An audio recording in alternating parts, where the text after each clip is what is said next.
Tristan on the track. Oh, man, I'm cool, so hot, now I am the shit.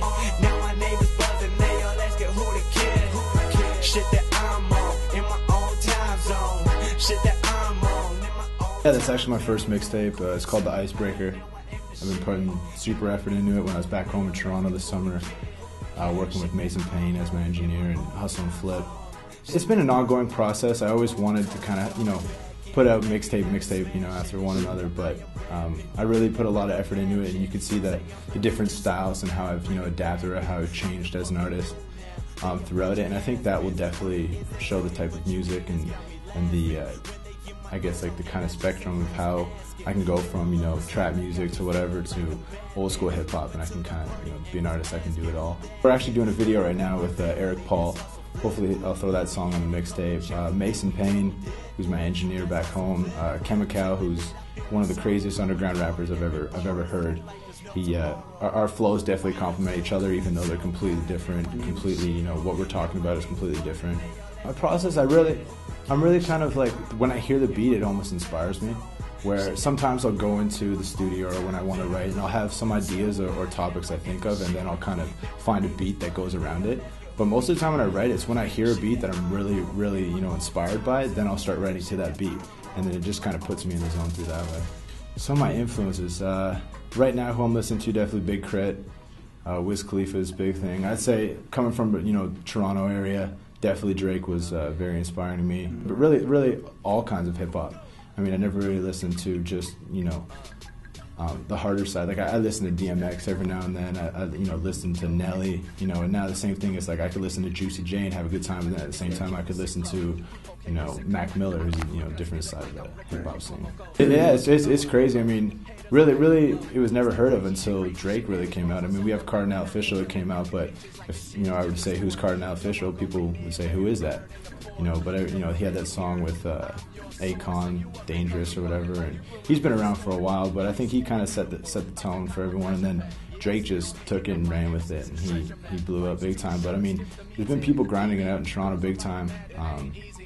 Now with the team I've been running with, Hustle and Flip, Mason Payne and Emcee, we got a good thing going right now, and I think it should be big, and Toronto's just still going to be doing it, and I know eventually there's going to be a lot of artists coming out of there that a lot of people don't see here, but eventually we will come out. First show was actually shooting the video for Get That, Adrenaline.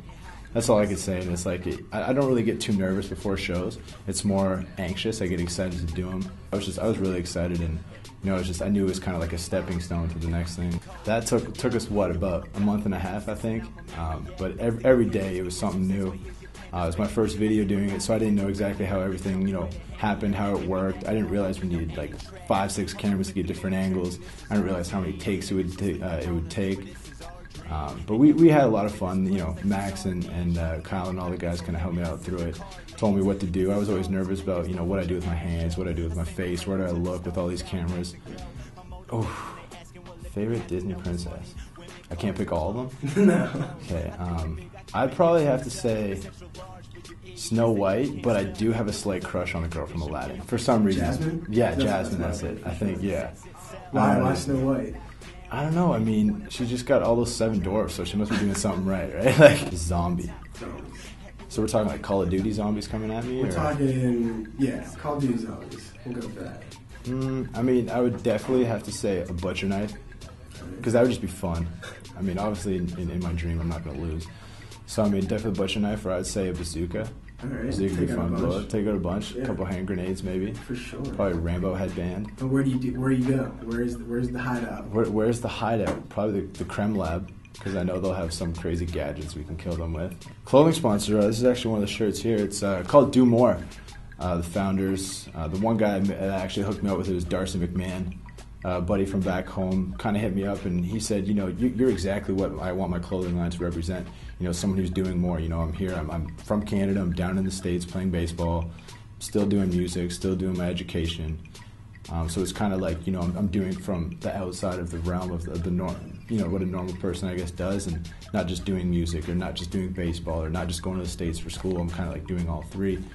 And he kind of, just really wanted me to represent that, and he said, I'll hook you up with some gear and stuff, just rep it and keep doing you, do more. And check me out on Twitter, Colzie Music, Facebook, facebook.com, Colzie World.